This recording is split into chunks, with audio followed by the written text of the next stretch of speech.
sampai ayat yang ke-27. Jadi ayat yang ke-13 sampai ayat yang ke-27 ni dia ada perkaitan di antara satu sama lain. Di antara satu sama lain, dan ayat ni banyak menceritakan tentang kisah penduduk-penduduk, kisah orang-orang yang duduk di satu kampung, di satu tempat yang nama dia Antakiyah. Di satu tempat yang nama dia Antakiyah. A'udzu billahi minasyaitonir rajim. واضرب لهم مثلا أصحاب القرية إذ جاءها المرسلون إذ أرسلنا إليهم اثنين فكذبوهما فعززنا بثالث فقالوا إنا إليكم مرسلون قالوا ما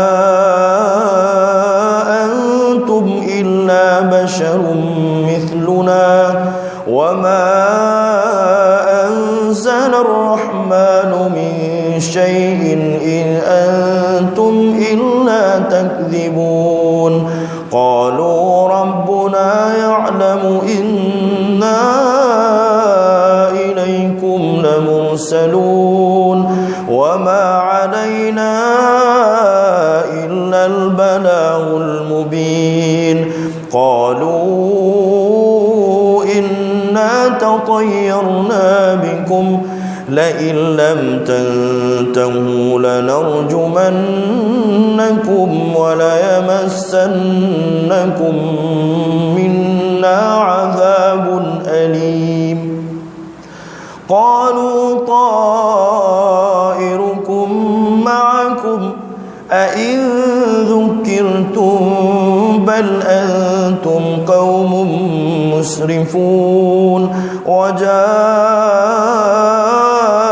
من أقصى المدينة رجل يسعى قال يا قوم اتبعوا المرسلين اتبعوا من لا يسألكم أجرا وهم مهتدون وما لي لا أعبد الذي فطرني وإليه ترجعون. Sadaqallahul azim. Di dalam ayat ini Allah Subhanahu wa taala menceritakan tentang kisah itu penduduk negeri yang dinamakan dia negeri Antakiyah.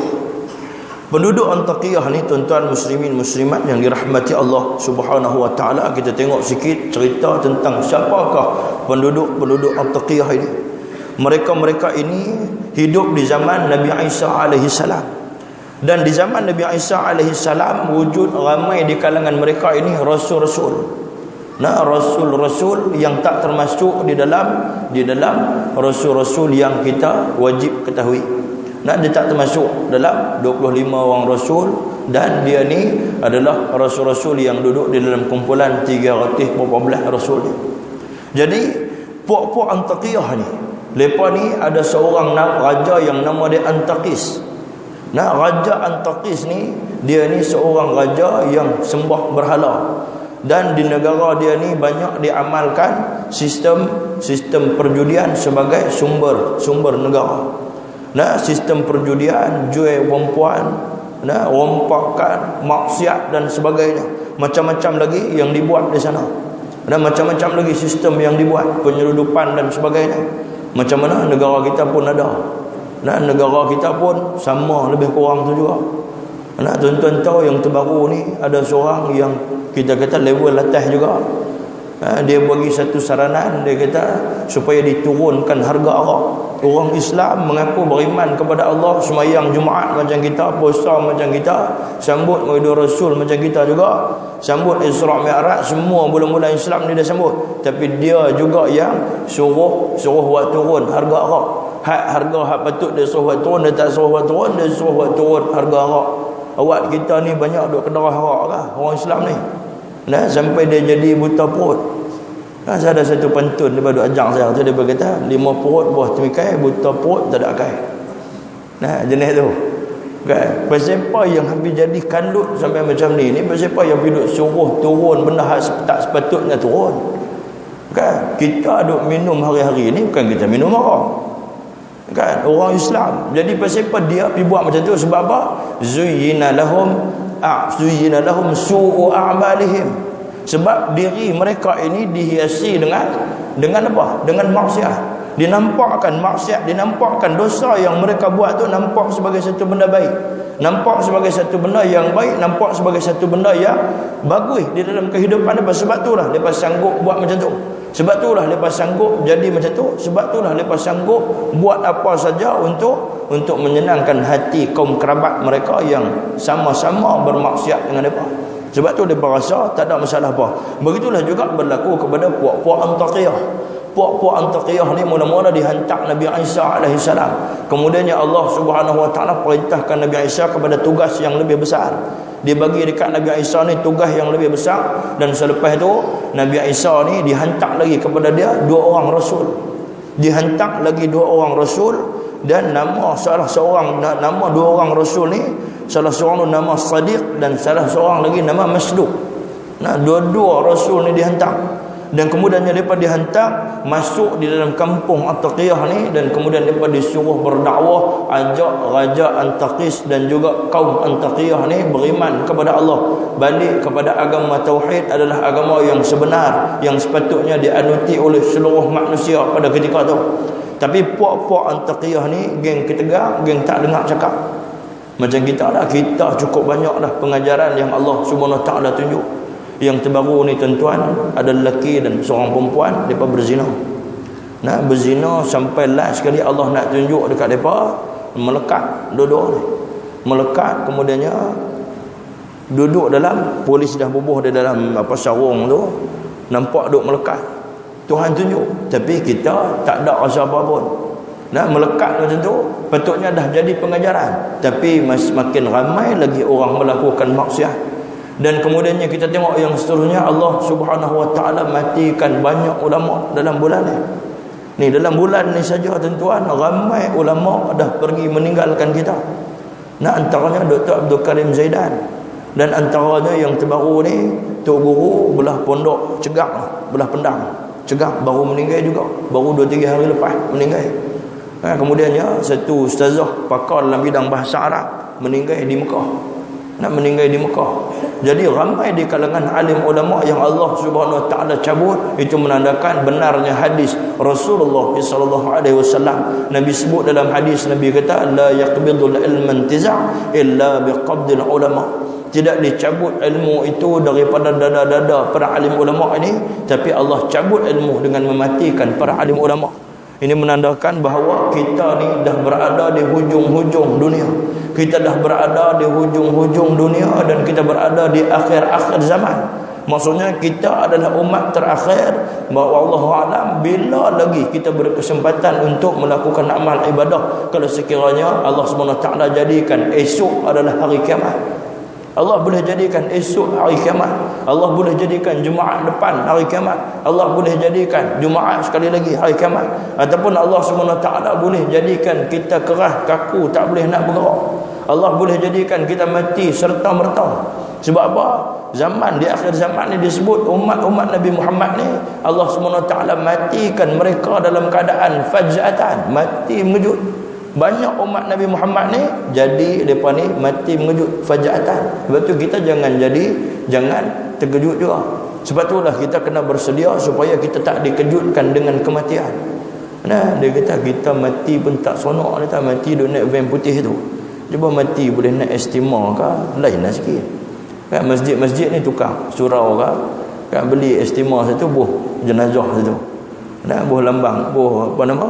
Inna lillahi wa inna ilaihi raji'un, pelekat di dinding supaya kau hak naik kereta-kereta mewah ni, Alphard ke ataupun apa, Velfire, beli Velfire bubuh nah kereta jenazah. Nah, supaya orang hak kaya-kaya ni dia tak lupa daratan, dia tak lupa dengan nikmat hak Tuhan bagi, dia tak lupa dan dia tak ghalit hanya duk kejar kemewahan dunia, hanya duk cari kemewahan dunia sampai dia lupa tugas sebenar dia dihantar oleh Allah Subhanahu Wa Taala di atas muka bumi Allah Subhanahu Wa Taala. Dan kemudiannya puak-puak Antakiyah ni mereka menolak agama tauhid yang dibawa oleh Nabi Isa alaihissalam, dan mereka ni kuat sembah berhala, mereka ni kuat berjudi, mereka ini kuat minum arak. Jadi kalau kita tengok daripada dulu lah, daripada zaman Nabi-Nabi mana pun, semua mai nak bantras penyembahan berhala, nak bantras perjudian, nak bantras orang minum arak, nak bantras pelacuran dan sebagainya. Jadi di semua zaman benda ni ada. Di semua zaman benda ni ada, sampai ke zaman kita hari ni pun makin bertambah, makin bertambah. Tapi yang jadi tak sonoknya, yang jadi tak puas hatinya, sebab yang duk bagi lesen judi ni orang Islam, yang duk luluskan lesen judi ni orang Islam, yang duk luluskan lesen-lesen penjualan arak ni orang Islam. Jadi kesemua tu berlaku dan orang Islam bertanggungjawab. Orang Islam yang hanya mengaku Islam tapi tidak betul-betul beriman kepada Allah. Setelah dihantar 2 orang Rasul kepada mereka ni, mereka tolak. Kemudian Nabi Isa kata mungkin tak cukup, dia hantar lagi seorang Rasul. Hantar pula seorang Rasul yang nama dia Syam'u. Kan, dihantar pula seorang Rasul lagi. Dan mereka ini tolak juga ketiga-tiga orang Rasul. Kemudian di sebuah kampung yang berhampiran dengan bandar Antakiyah ni, tinggallah seorang pemuda yang nama dia Habibun Najjar. Nah, Habibun Najjar. Siapa Habibun Najjar ni? Habibun Najjar ni, dia ni seorang tukang kayu. Nah, dia ni seorang tukang kayu, dan kemudiannya dia ni tangan tak ada. Kan? Tak ada tangan. Kemudian dia ni kena penyakit kusta yang kronik. Dan dia ni orang miskin. Gaji dia ni sehari 3 dirham saja. Nah, 3 dirham. Macam kita duduk tengok gemak Piramli tu. Nah, 5 dirham. Dirham ni kita kena masa tengok gemak Piramli dulu dah. Kita akan tahu apa benda tanpa dirham ni. Kan? Kemudiannya dia ni 2 dirham tu digunakan untuk sedekah, dan 1 dirham lagi digunakan untuk diri dia dan berjuang di jalan Allah. Dan dia disebutkan di dalam kitab tafsir dia adalah seorang mujahidin. Macam mana yang dia kata mujahidin, tangan tak ada, miskin sebagainya. Maknanya tuan-tuan, golongan-golongan inilah yang selalunya rapat dengan Allah. Golongan-golongan inilah yang sentiasa duduk dekat dengan Allah. Golongan hayat jauh ni sebab apa? Golongan yang banyak dapat nikmat ni, golongan-golongan inilah yang cuba menjauhkan diri dari Allah Subhanahu Wa Taala, sebab mereka ini disibukkan dengan urusan dunia. Nah, begitulah juga berlaku kepada puak-puak Antakiyah. Mereka ni menolak Habibun Najjar, mereka menolak 3 orang Rasul tersebut, campur dengan Nabi Isa jadi 4 orang Rasul. Nah, Nabi Isa tak ada nak selesaikan misi dakwah dia, dia dihantar oleh Allah SWT ke tempat lain, dan dihantar 3 orang Rasul. Bila dihantar 3 orang Rasul, dihalau oleh puak-puak Antakiyah ni, Rasul ni tak pergi, dan kemudian mereka buat satu perancangan nak bunuh 3 orang Rasul ni, puak Antakiyah ni. Macam mana puak Bani Israel, tuan-tuan, puak Karut. Nah, sampailah Karut puak tu. Puak Bani Israel ni, Allah Subhanahu Wa Taala bagi kelebihan yang cukup banyak. Kalau nak tahu sejarah macam mana makanan kita boleh basi. Nah, kalau dulu sebenarnya makanan kita ni takkan basi. Taruh bilah tak basi. Taruh sebulan, 2 bulan tak basi. Tanda dia apa dia? Ikan kerin basi lah? Tak basi. Okay? Belacan basi lah? Tak basi, cuma bosin sikit je bila makan. Okay? Apa dia lagi? Nah, apa ni? Cabai jeruk, potong-potong bubuh cuka apa semua, tak basi. Nah, ataupun buah campur dengan garam, tak basi lah. Yang kita ada Allah Subhanahu Wa Taala tunjuk. Begitulah juga dengan puak-puak Bani Israel yang Allah Subhanahu Wa Taala bagi kelebihan dekat mereka. Dan puak-puak Bani Israel ni yang Allah Subhanahu Wa Taala sesatkan mereka selama 40 tahun di kawasan Gunung Teh tu, Bukit Teh tu. Kan? Di gunung-gunung Teh tadi ni Allah Subhanahu Wa Taala turunkan kepada mereka manna wassalwa. Nah, manna tu dia satu cecair yang dia semacam dengan madu lebah. Nak sama dengan madu lebah. Salwa tu burung puyuh. Dia macam burung puyuh tu. Satu makanan yang sedap. Allah Subhanahu Wa Taala turunkan 2 kali. Satu di waktu pagi dan satu lagi di waktu petang ataupun malam. Khilaf ulama di situ. Ada kata di waktu petang, ada kata di waktu malam. Jadi maksudnya kita boleh makan. Nak makan waktu petang boleh, nak makan malam pun boleh. Nah, ada orang kata makan malam tak boleh jadi gemuk. Belasah 4 pinggan tak gemuk mana. Nak belasah sampai 4 pinggan. Kan, makan sampai keluar kot telinga nasi, tak jadi gemuk. Kan, lagi ada kenuri lagi dia kata ni. Ya, jadi begitu kita akan jadi macam tu lah. Kemudian puak ni bila Allah hantar kat depan manna wassalwa, Sebab tu antara sebab puak ni cerdik sebab mereka makan makanan dalam syurga. Kita ni kita makan makanan lain. Kita seronok dengan burger, pizza hut. Kita seronok dengan makanan-makanan yang telah diubah oleh barat. Barat ubah kita suka makan semua makanan ni. Kita melupakan makanan-makanan sunnah yang diajarkan oleh Nabi sallallahu alaihi wasallam. Nabi sallallahu alaihi wasallam ni Nabi suka makan apa? Nabi suka makan pisang. Nabi sallallahu alaihi wasallam suka makan kismis, kurma, zaitun, buah tin. Nabi sallallahu alaihi wasallam suka makan buah labu. Kita makan buah labu, kita pandai pula keluar fatwa sendiri sakit urat. Tapi sebenarnya buah labu tuan-tuan cukup baik untuk otak. Sebab tu Nabi suka makan buah labu ni. Sebab tu kita tak apa cerdik, kita tak makan semua yang Nabi makan. Kita pergi makan benda-benda lain. Balik kepada cerita puak man nawassalwa ni, bila Allah bagi dekat depa makanan man nawassalwa ni, depa makan dan akhirnya Allah Subhanahu taala kata tiap-tiap kali dihantar makanan pada hangpa ni, kenapa habis? Tak boleh taruh. Kan? Tak boleh taruh. Jadi Allah hantar pagi sekali, Allah hantar malam sekali. Allah suruh habis pasal apa? Itu adalah arahan dan syariat pada zaman tu, pada ketika tu.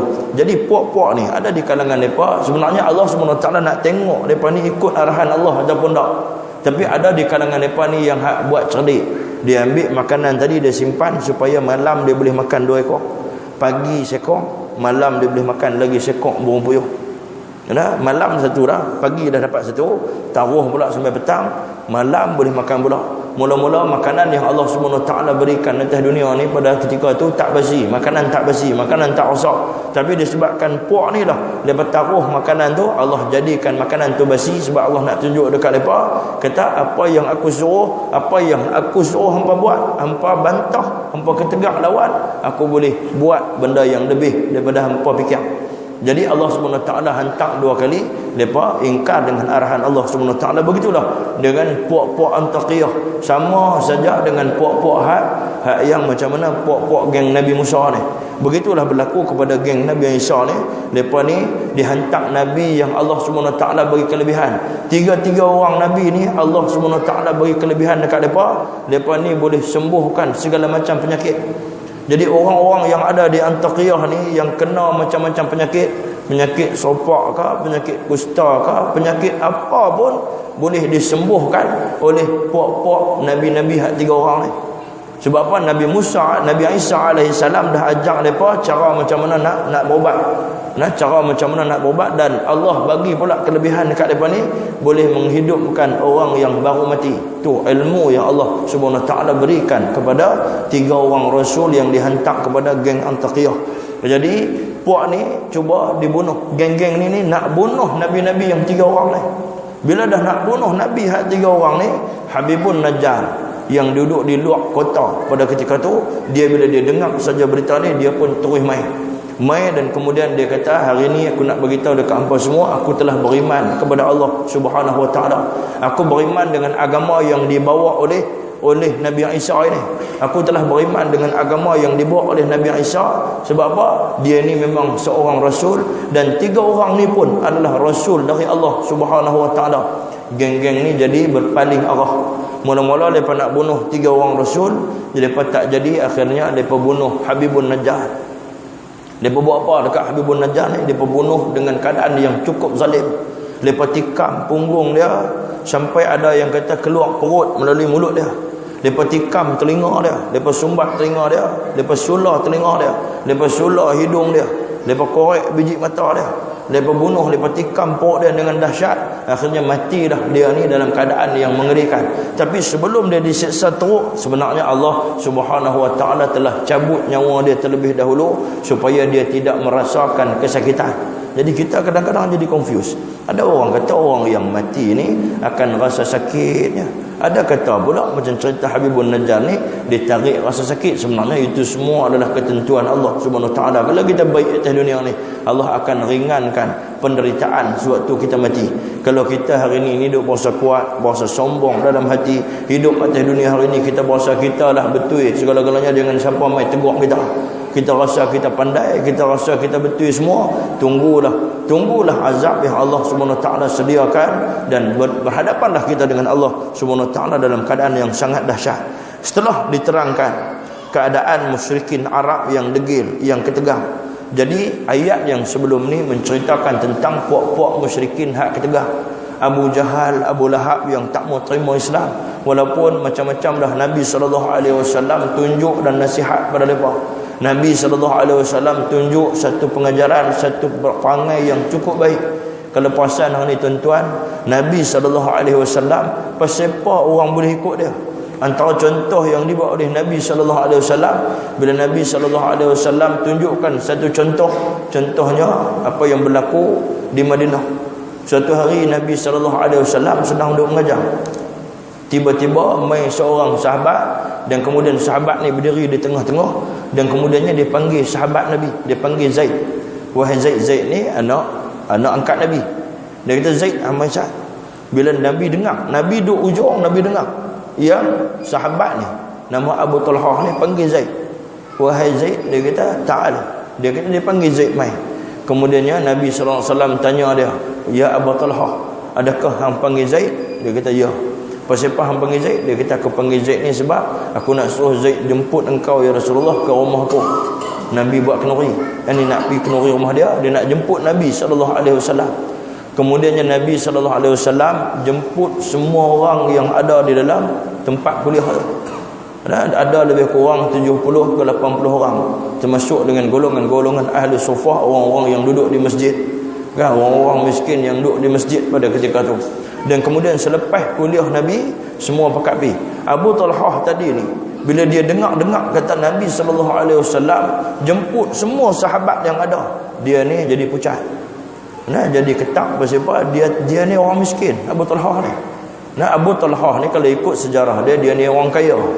Tapi setelah dia berkahwin dengan Ummu Sulaim, dia waktu dia berkahwin dengan Ummu Sulaim, dia jadi miskin. Sebab apa? Dia nak kahwin dengan Ummu Sulaim ni sewaktu dia kaya, sampai dia jadi miskin. Barulah Ummu Sulaim ni terima peminangan dia.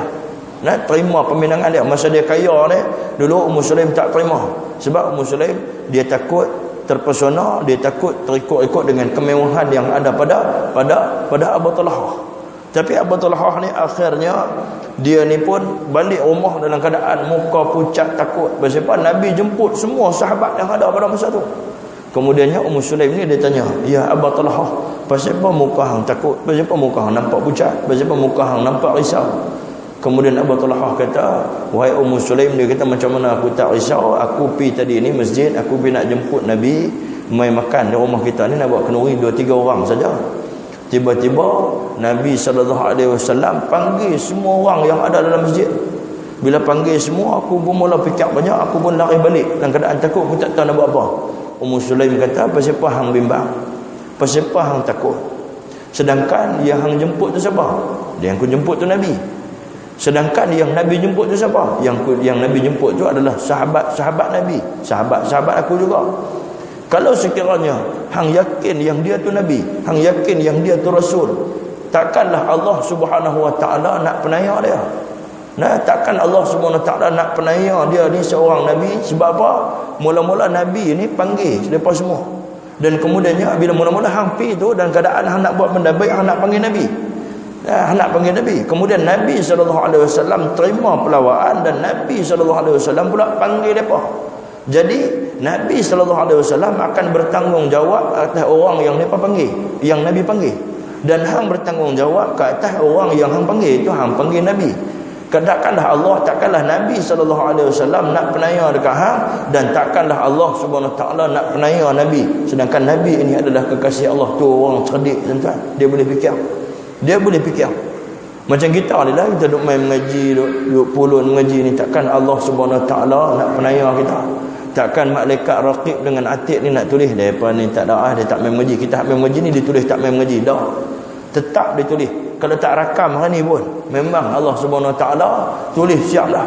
Kalau hari ni dah ada geng-geng perakam kita ni tak main, depa pun tak rakam, ditulis, dirakam oleh Allah Subhanahu Wa Taala, siap akan ditunjukkan esok di akhirat. Akan ditunjukkan esok apa yang kita buat, apa yang kita lakukan atas muka bumi ini. Setiap orang akan merasainya, setiap orang akan berhadapan dengan apa yang dia buat pada ketika itu.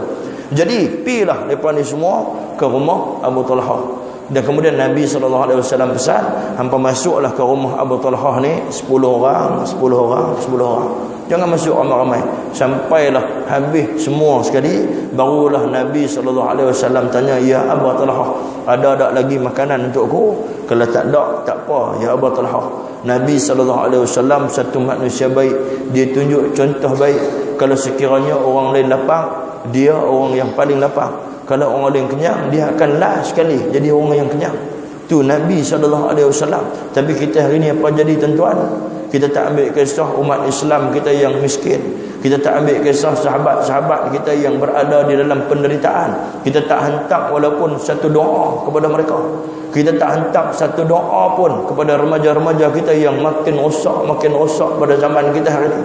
Hari ini statistik yang dibuat, statistik yang dibuat di Pulau Pinang ni, kita ada pelajar tingkatan 3 ataupun remaja sebanyak 13,823 orang. Tu remaja yang ada ni.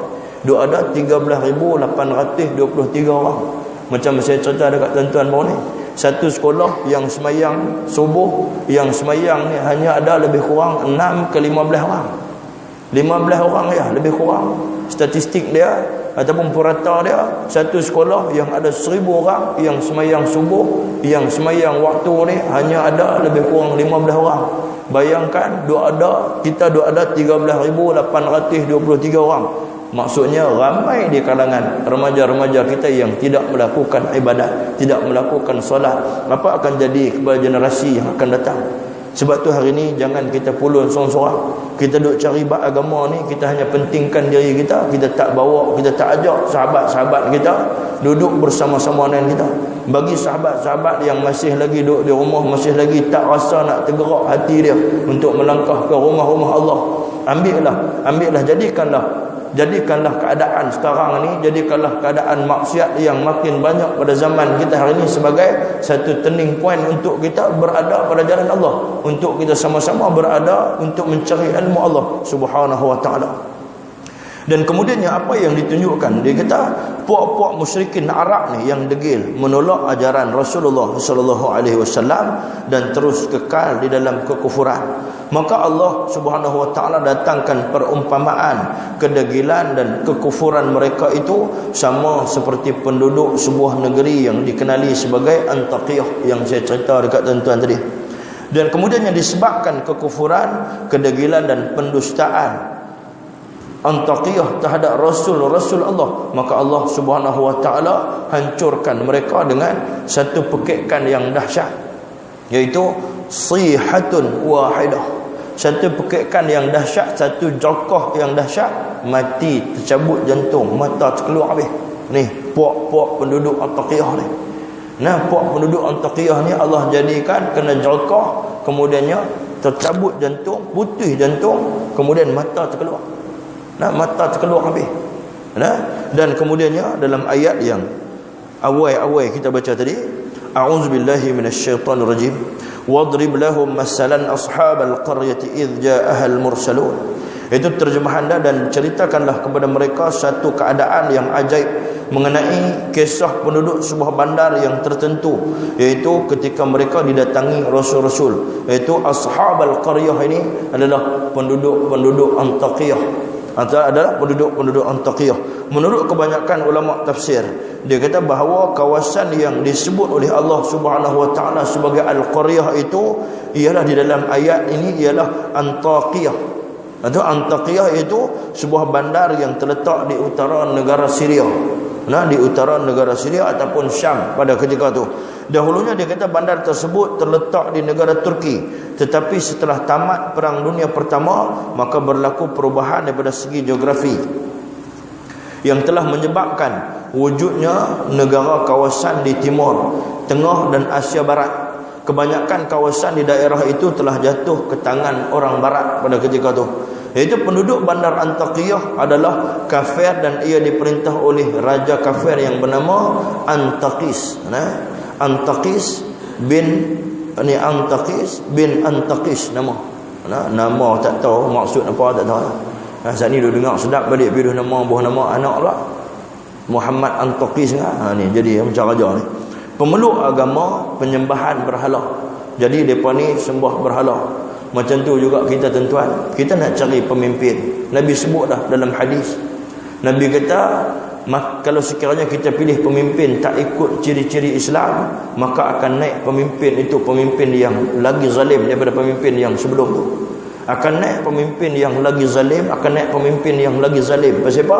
Pasal apa kita tak ikut ciri-ciri yang Allah Subhanahu Wa Taala perintah. Dan pasal apa hak lain kita boleh ikut, contohnya semayang, kita ikut tok imam. Kita ikut tok imam hak dekat dengan agama, dekat dengan Islam, yang mau kepada agama. Pasal apa kita nak pilih pemimpin satu-satu untuk takbir negara, untuk takbir harta duit? Tok imam takbir surau masjid saja. Bukan banyak mana duit pun. Bukan banyak mana ada pun. Bukan banyak mana orang pun nak takbir. Tapi pasal apa hak nak takbir negara ni kita tak boleh cari orang yang hak reti agama. Orang yang takut dengan Allah, orang yang takwa kepada Allah Subhanahu Wa Taala. Awak buat ibadat sajakah kita kena cari orang yang takut dengan Allah? Buat ibadat sajakah kita kena cari orang yang nampak mustajab doa dia? Adakah sebagai pemimpin kita tak perlu cari? Sebab dalam hadis Nabi sebut siap-siap dah. Nabi kata sinfan minan nas, iza saluha saluhan nas, wa iza fasada fasadan nas. Nabi kata disifatkan ada dua golongan manusia di atas muka bumi ini, sinfan minan nas, idza saluha saluhan nas. Kalau sekiranya dua golongan ini baik, maka akan baiklah masyarakat di bawah dia. Maka akan baiklah masyarakat di bawah dia. Nabi sebut. Kemudian sahabat tanya, man huma ya Rasulullah? Siapa dua golongan yang disifatkan oleh Nabi SAW? Nabi kata al ulama wal umara. Ulama, orang-orang alim, dan juga umara, pemimpin-pemimpin. Kalau sekiranya dua ni baik, akan baiklah seluruh masyarakat. Dan disebut pula, dia kata, maka Allah Subhanahu Wa Taala telah mengutuskan 3 orang rasul kepada mereka, iaitu mereka ketiga-tiga ni didustakan oleh puak-puak Antaqiyah. Jadi hantar Nabi ke, hantar apa-apa, hantar bala ke apa ke, ramai di kalangan kita yang masih tak sedar, masih duk buat tak tahu, masih rasa tak ada apa-apa, masih rasa yang dia ni akan selamat, masih rasa yang dia ni sempat bertaubat pada jalan Allah Subhanahu Wa Taala. Kemudian yang disebut sebagai al-mursalun, itu berlaku perselisihan pada pendapat di kalangan mufassirin, dia kata tentang al-mursalun ni, ataupun 3 orang rasul yang diutuskan oleh Allah Subhanahu Wa Taala. Itu siapakah yang mengutuskan mereka? Jadi tentu jadi khilaf tentang perkataan al-mursalun ni, maksudnya ada khilaf, ada perselisihan di antara alim ulama. Iaitu yang pertamanya, mereka diutus oleh Allah Subhanahu Wa Taala berdasarkan kepada zahir ayat, idza arsalna ilaihim. Jadi pada zahir ayat ni dikatakan, dan inilah pandangan Ibnu Abbas ataupun Abdullah bin Abbas, Ka'ab al-Ahbar dan Wahab bin Munabbah dalam tafsir At-Tabari. Itu mereka diutus oleh Allah berdasarkan kepada zahir saja. Nah, pada zahirnya mereka ini, ayat ni diutuskan oleh Allah Subhanahu Wa Taala. Dan yang kedua pula, mereka dihantar oleh Nabi Isa alaihi salam. Inilah pandangan Qatadah dan juga Ibnu Juraij. Nah, Ibnu Juraij dan juga Qatadah. Nah, pandangan-pandangan ni adalah pandangan, dua-dua pandangan yang kita tengok ada khilaf, tapi sebenarnya memang ada diutuskan sungguh 3 orang rasul di kalangan penduduk At-Taqiyah ni. Kesimpulannya, dia kata perutusan 3 orang rasul itu adalah untuk mengembang dan memperkuatkan syariat Nabi Isa alaihi salam, bukan membawa syariat baru sebagaimana Nabi Harun untuk Nabi Musa alaihi salam. Dan jika yang menghantar mereka itu Nabi Musa, maka ialah adalah berdasarkan arahan daripada Allah Subhanahu Wa Taala juga. Jadi perselisihan, jadi khilaf di situ di antara ulama-ulama. Dia kata pasal apa pula yang menghantar itu adalah Nabi. Tapi kalau tengok kepada cerita Nabi Musa juga minta dari Allah Subhanahu Wa Taala supaya dihantar mai seorang rasul, seorang nabi, itu Nabi Harun, dilantik menjadi rasul selepas permintaan Nabi Musa alaihi salam. Bahkan dia ni bukan jadi nabi, tapi dia juga rasul. Begitulah juga berlaku kepada Nabi Isa. Dia hantar 3 pembantu, yang 3 pembantu dia ni adalah 3 orang rasul. Diberikan kehebatan, diberikan ilmu yang tinggi, diberikan ilmu yang hebat oleh Allah Subhanahu Wa Taala, juga ditolak oleh pok-pok penduduk At-Taqiyah. Tapi hadap jadilah ni tok imam, ulama-ulama, tok guru depa tak ikut. Mai ayah pin depa ikut. Mai Tuhan Harun depa ikut. Mai hak pok-pok Khawarij depa ikut.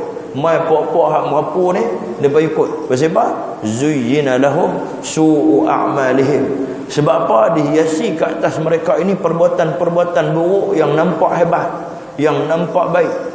Nah, yang nampak baik. Sebab kita lah, masa kita kecil-kecil dulu, kita dah tengok gambar dalam TV. Dah tengok gambar Superman. Semua orang nak jadi Superman. Ada depan saya ni semua biasa nak jadi Superman. Tak percaya kalau boleh rakam masa kecil-kecil dulu, kita semua main stand, main lari-lari stand. Kan? Mesti stand ya. Pasal semua orang nak jadi Superman. Tapi jarang hak macam kita ni nak jadi macam Nabi. Sebab kita dah diajak macam tu. Kita dah ditrain macam tu. Daripada awal lagi kita dah diajak supaya kita tak ikut agama, kita ikut agama lain. Kita diajak supaya ikut hak lain. Pasal apa hari ni tengok umat Islam hari ni menghina ulama dia sendiri, menghina agama dia sendiri. Kalau kita perasan, adakah orang-orang Kristian yang hina father dah? Tu pop dia tu, ada dihina, dia tak hina. Yang masih duk menganut agama Kristian, yang masih duk pegang agama Kristian, tak ada seorang pun yang dia ni hina padri dia, hina gereja dia. Tapi ramai umat Islam hari ni yang menghina agama dia sendiri. Yang mana yang kita menghina agama, dia ni orang Islam pergi berlakon jadi Cina, dia ni orang Islam pergi berlakon jadi India, dia ni orang Islam pergi berlakon jadi Negro, macam-macam. Kan? Ada juga hak orang yang bukan Islam pergi berlakon masuk Islam tapi tak masuk Islam betul. Dia nak buat filem saja. Kan muka ada orang putih sikit, kemudian nama orang putih berlakon jadi Islam tapi dia tak masuk Islam. Tapi apa kita buat? Apa sensitiviti kita sebagai umat Islam? Kita pun tengok tak ada pada pandangan kita satu benda yang tak ada masalah, satu benda yang biasa. Kemudian tiba-tiba kita dikejutkan pula dengan kalimah Allah yang nak digunakan di dalam kitab Bible, yang nak digunakan di dalam kitab-kitab Kristian. Kita mula melenting marah. Tapi tuan-tuan, siapa yang benarkan? Siapa yang bagi mandat? Siapa yang bagi kebenaran untuk ditulis kalimah Allah pada buku tersebut? Pada risalah dakwah mereka. Siapa yang bagi? Orang Islam juga yang bagi. Orang Islam yang dibagi kuasa oleh Allah Subhanahu Wa Taala, mereka ni bagi. Mungkin di zaman kita hari ini tak ada kesan dia.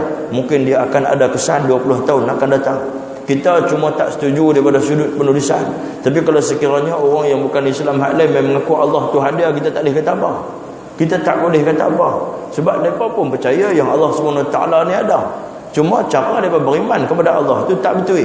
Cara tu tak betul. Cuma yang kita tak mau kalau sekiranya ditulis, digunakan daripada sudut penulisan. Sebab bila digunakan untuk penulisan tu adalah memang kita tahu mereka nak guna untuk jalan dakwah. Yang ni bukan tugas kita nak sekat. Kita bila angkat banner, bila angkat bani buat kena tangkap, buat jadi kacau masalah lah. Kan? Buat jadi kacau, jadi masalah. Tapi sepatutnya apa yang mereka perlu buat, puak ni sepatutnya digesa supaya mereka yang bertanggungjawab ni fikir dan cari jalan macam mana nak menyelesaikan masalah ni. Sebab kita masih lagi diberikan kuasa oleh Allah Subhanahu Wa Taala di dalam negara kita ni. Di dalam negara kita ni kita dibagi peluang, masih lagi kita pegang tampuk pimpinan. Kalau sekiranya kita selepas ni ditarik semua keistimewaan, ditarik semua kelebihan, ditarik semua amanah yang Allah SWT berikan pada ketika itu, baru nak kalut. Orang Islam memang selalu jadi macam tu. Dia jadi ketinggalan zaman. Walaupun Al-Quran ini adalah kitab futuristik, walaupun Al-Quran itu adalah kitab yang menceritakan masa-masa depan, walaupun Al-Quran itu satu kitab yang lebih moden daripada apa yang kita sangka, tapi kita meninggalkan Al-Quran. Kita tidak kaji Al-Quran, kita tidak berpegang kepada hadis baginda Nabi SAW. Pengajaran daripada ayat ini, dia kata kisah-kisah yang diceritakan di dalam Al-Quran adalah bertujuan supaya manusia menjadikannya sebagai pedoman dan pengajaran. Sebagaimana sabda Nabi SAW, fa innal Quran nazala ala khamsati awjuh, halalun wa haramun wa muhkamun wa mutashabihun wa amthalun fa'malu bil halali wajtanibul haram wattabi'ul muhkam wa aminu bil mutashabih wa'tabiru bil amthal. Rawahu al-Baihaqi fi Syu'bil Iman. Diterjemahkan, dia kata sesungguhnya, dia kata fa innal Quran nazala ala khamsati awjuh. Al-Quran itu diturunkan di atas 5 perbincangan, awjuh, 5 wajah. Yang pertama, dia kata dia diturunkan untuk membincangkan perkara-perkara yang halal, nak bagi tahu dekat kita benda-benda yang halal kita makan, dan kemudiannya benda-benda yang haram, kemudian benda-benda yang muhkam, iaitu benda-benda yang mutasyabih, benda-benda yang disebut sebagai contoh-contoh, benda yang disebut sebagai pengajaran-pengajaran, dan benda yang disebut sebagai kita boleh ambil sebagai iktibar di dalam kehidupan kita. Maka dia kata beramallah, maka dia kata pelajarilah dengan halal yang Allah Subhanahu Wa Taala sebut, dengan haram yang Allah Subhanahu Wa Taala suruh kita jauhi, dan kemudian ikutlah wattabi'ul muhkam, ikutlah apa yang telah muhkam di dalam Al-Quran, dan berimanlah dengan mutasyabih. Maksudnya ayat-ayat mutasyabih ni kita tak boleh tolak terus, kita kena beriman dengan ayat-ayat tersebut. Dan kemudiannya wa'tabiru bil amsal, dan ambil iktibarlah kepada cerita-cerita, kisah-kisah yang diceritakan di dalam kitab-kitab. Begitulah juga ada kisah-kisah yang diceritakan sebagai pedoman di dalam kehidupan kita.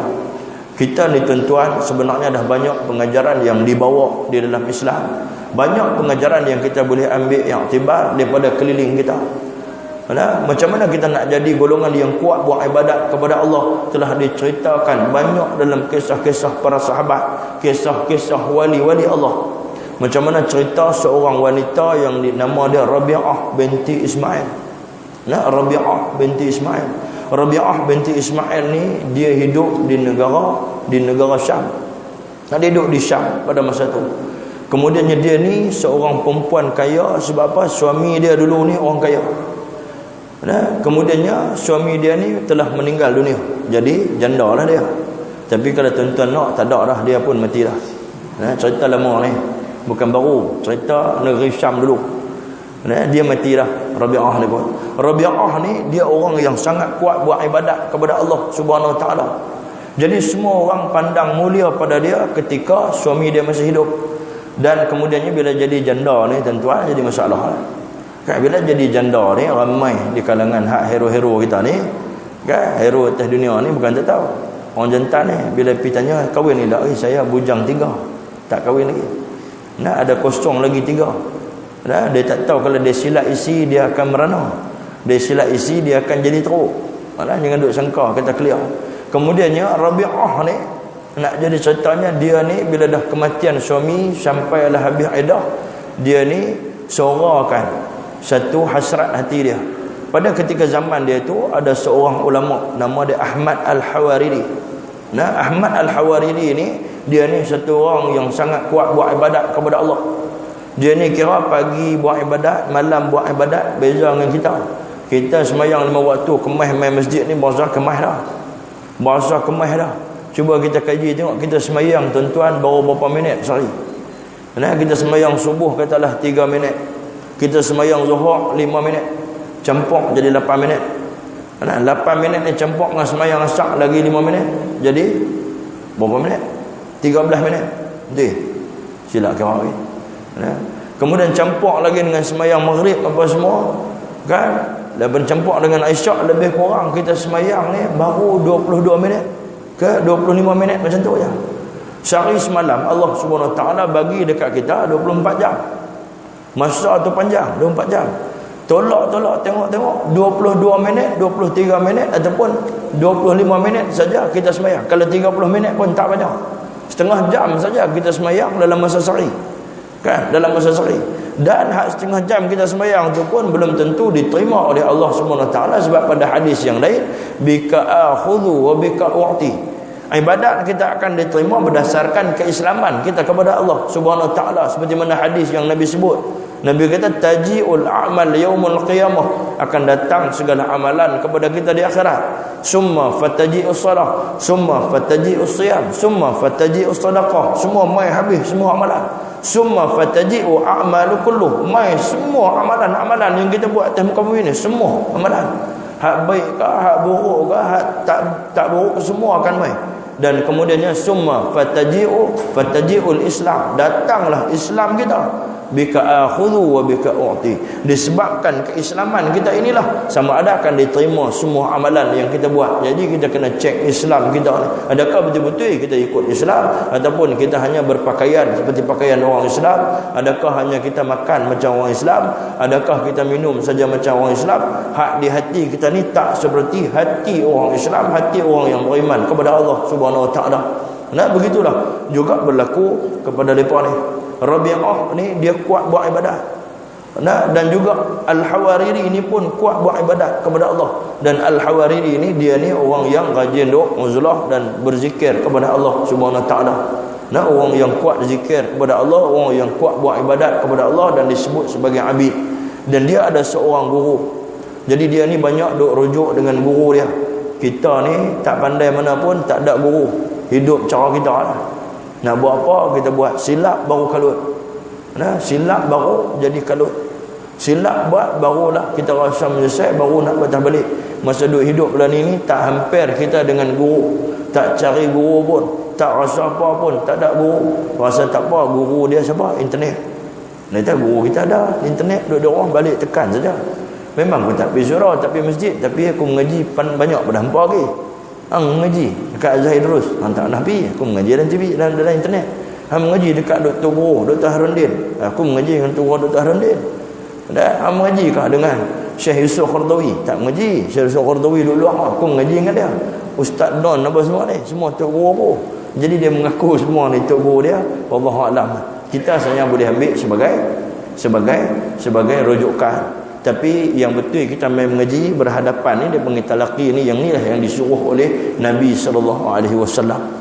Dan kemudiannya tuan-tuan, jadi Rabi'ah ni dia pi meminang Ahmad Al-Hawariri ni.